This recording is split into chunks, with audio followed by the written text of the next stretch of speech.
What's up, YouTubers? It's me, Johnny.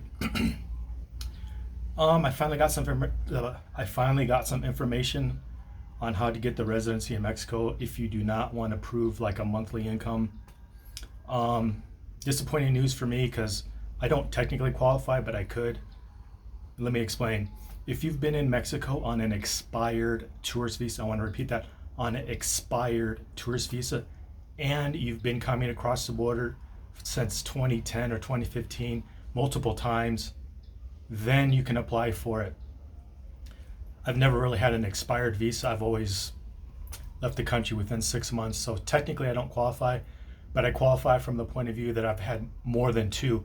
According to the lawyer I talked to, you have to have more than two entries since 2010 to kind of prove you've been in Mexico. And then your last tourist visa has to be expired. Then you can apply inside the country, and then you don't have to have any proof of income. Now, how much does this service cost? I've talked to a few, options. I talked to an attorney.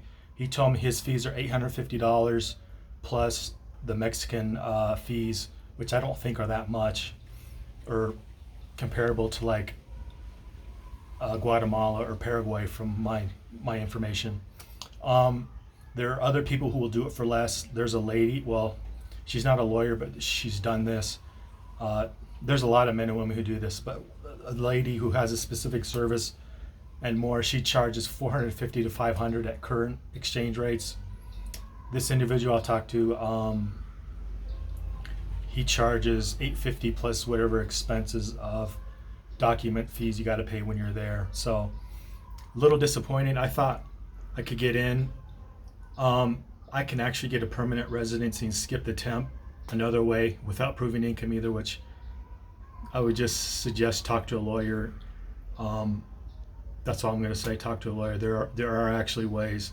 And this lawyer I talked to, I might visit him in Mexico and chat about some other things. Anyways, for the people looking for a temporary residency where you get a card, you can open bank accounts, and it leads to a permanent residency later, I think after 3 years. But I imagine it's like Guatemala, you can apply for it before your 3 years is up. That's what I did here. I lived here 1 year, then applied for permanent residency and got it right away. So I didn't have to wait the full 2 years. So I started the clock right away. So as far as being a resident and all that kind of jazz. Anyways, it was kind of a miss. But like if you're looking to overstay your visa and you've been coming across the border, like you have multiple entry stamps. And again, the lawyer pointed out, even if you had applied to a new passport like I've done, it's all in the computer. You don't have to use your old expired passport. It's in their computer. They verify all the information after you fill it out. And that's how that goes. You just have to have more than two times, I think since 2010 or 2015, where you've come across the border. And then the last time when you go in to apply for a residency in Mexico, it has to be an expired tourist card.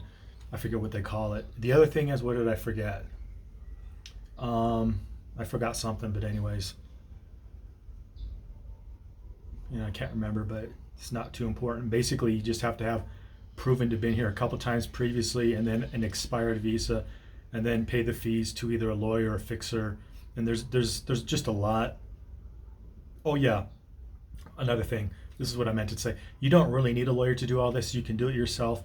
If your Spanish is really good and you don't mind the run around and misunderstanding and interpreting things, feel free to do it yourself.